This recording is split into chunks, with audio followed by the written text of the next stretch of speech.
بسم اللہ الرحمن الرحیم۔ السلام علیکم رحمۃ اللہ وبرکاتہ۔ اللہ کی رحمتیں اور برکتیں نازل ہوں ہم سب پر۔ محترم ناظرین، آج ہم بات کریں گے حضرت علی رضی اللہ تعالیٰ عنہ نے کتنی شادیاں کی اور ان کی کتنی اولادیں تھیں۔ حضرت علی کرم اللہ وجہ نے مختلف اوقات میں 9 شادیاں کی اور ان کے علاوہ آپ کی کئی باندیاں بھی تھیں۔ حضرت علی رضی اللہ تعالیٰ عنہ کی پہلی زوجہ رسول اللہ صلی اللہ علیہ وآلہ وسلم کی بیٹی حضرت فاطمہ الزہرا رضی اللہ تعالیٰ عنہ تھیں۔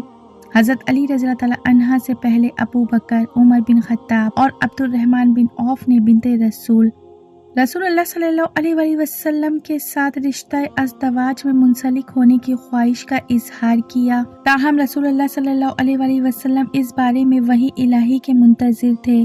حضرت فاطمہ الزہرا رضی اللہ تعالیٰ عنہ کے ساتھ حضرت امیر المومنین حضرت علی رضی اللہ تعالیٰ عنہ کی شادی اول ذی الحجہ سن 2 ہجری کو ہوئی۔ حضرت علی رضی اللہ تعالیٰ عنہ اور حضرت فاطمہ رضی اللہ تعالیٰ عنہ کے 5 بچے ہیں۔ آپ کا پہلا نکاح جگر گوشہ رسول اللہ صلی اللہ علیہ وآلہ وسلم سے ہوا اور ان سے 3 صاحبزادے امام حسن، امام حسین اور امام محسن علیہ السلام پیدا ہوئے۔ حضرت محسن رضی اللہ تعالیٰ عنہ کا بچپن میں ہی وصال ہو گیا۔ حضرت فاطمہ الزہرا رضی اللہ تعالیٰ عنہ اور حضرت علی رضی اللہ تعالیٰ عنہ کی 2 صاحبزادیاں زینب کبریٰ اور ام کلثوم کبریٰ رضی اللہ تعالیٰ عنہ پیدا ہوئیں۔ جب تک فاطمہ الزہرا رضی اللہ تعالیٰ عنہ حیات رہیں، حضرت علی رضی اللہ تعالیٰ عنہ نے کسی اور سے نکاح نہ کیا۔ حضرت فاطمہ الزہرا رضی اللہ تعالیٰ عنہ کے انتقال کے بعد مختلف اوقات میں آپ کے درج ذیل نکاح ہوئے۔ ام البنین بنت حرام عامر رضی اللہ تعالیٰ عنہ سے 4 فرزند ہوئے، حضرت عباس، حضرت جعفر، حضرت عبداللہ اور حضرت عثمان رضی اللہ تعالیٰ عنہ۔ لیلہ بنت مسعود تمیہ رضی اللہ تعالیٰ عنہ، ان سے 2 بیٹے ہوئے، عبید اللہ اور ابو بکر رضی اللہ تعالیٰ عنہ۔ اسماء بنت امیس رضی اللہ تعالیٰ عنہ، ان سے یحییٰ اور محمد اصغر رضی اللہ تعالیٰ عنہ پیدا ہوئے۔ ام حبیبہ بنت زمع رضی اللہ تعالیٰ عنہ، ان سے حضرت عمر اور سیدہ رقیہ رضی اللہ تعالیٰ عنہ پیدا ہوئے۔ امامہ بنت ابو العاص رضی اللہ تعالیٰ عنہ، ان سے محمد اوسط رضی اللہ تعالیٰ عنہ پیدا ہوئے۔ خولہ بنت جعفر حنفیہ رضی اللہ تعالیٰ عنہ، ان سے محمد اکبر رضی اللہ تعالیٰ عنہ پیدا ہوئے، جو محمد حنفیہ کے نام سے معروف ہیں۔ ام سعد بنت عروہ رضی اللہ تعالیٰ عنہ، ان سے ام الحسین اور رملہ کبریٰ رضی اللہ تعالیٰ عنہ پیدا ہوئیں۔ مہیہ بنت امر القیس، ان کے بطن سے ایک بیٹی پیدا ہوئی جو بچپن میں ہی فوت ہو گئی تھیں۔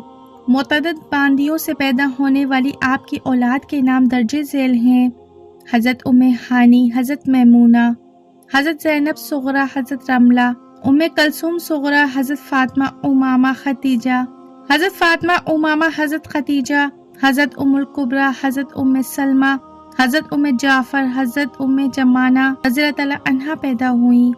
بیٹوں کی تعداد و نام: حسن، حسین، محسن، محمد الاکبر، عبداللہ، ابو بکر، عباس الاکبر، عثمان، جعفر، محمد اصغر، محمد اوسط، عمر اکبر۔ بیٹیوں کے نام: ام کلثوم کبریٰ، زینب کبریٰ، رقیہ، ام الحسن، رملہ کبریٰ، ام ہانی، میمونہ، رملۃ الصغریٰ، زینب الصغریٰ، ام کلثوم صغریٰ، فاطمہ، امامہ، خدیجہ، ام الکرم، ام سلمہ، ام جعفر، جمانہ، تقیہ۔ اس طرح حضرت علی رضی اللہ تعالیٰ عنہ کی 4 بیٹیوں کے علاوہ باقی بیٹیوں کی شادیاں بنو عقیل اور بنو عباس میں ہوئیں۔ 4 بیٹیوں کے نام جن کی شادیاں بنو عقیل اور بنو عباس کے علاوہ ہوئیں: حضرت زینب بنت فاطمہ، ان کی شادی عبداللہ بن جعفر کے ساتھ ہوئی۔ حضرت ام کلثوم بنت فاطمہ، ان کی شادی حضرت عمر فاروق رضی اللہ تعالیٰ عنہ کے ساتھ ہوئی۔ ام حسن کی شادی جعفر بن ہیرو کے ساتھ ہوئی۔ فاطمہ کی شادی سعد بن اسود کے ساتھ ہوئی۔ حضرت علی رضی اللہ تعالیٰ عنہ کا لقب اسد اللہ یعنی اللہ کا شیر اور کنیت ابو تراب تھی۔ حضرت علی رضی اللہ تعالیٰ عنہ تقریباً ہر وقت رسول اللہ صلی اللہ علیہ وآلہ وسلم کے ساتھ رہا کرتے تھے۔ صحیح روایت کے مطابق حضرت علی رضی اللہ تعالیٰ عنہ پر کوفے کی جامع مسجد میں 40 ہجری 17 رمضان پر روز جمعۃ المبارک نماز فجر کے وقت عبد الرحمن ابن ملجم نے قاتلانہ حملہ کیا، جس کی وجہ سے آپ رضی اللہ تعالیٰ عنہ 19 رمضان المبارک کو شہید ہو گئے۔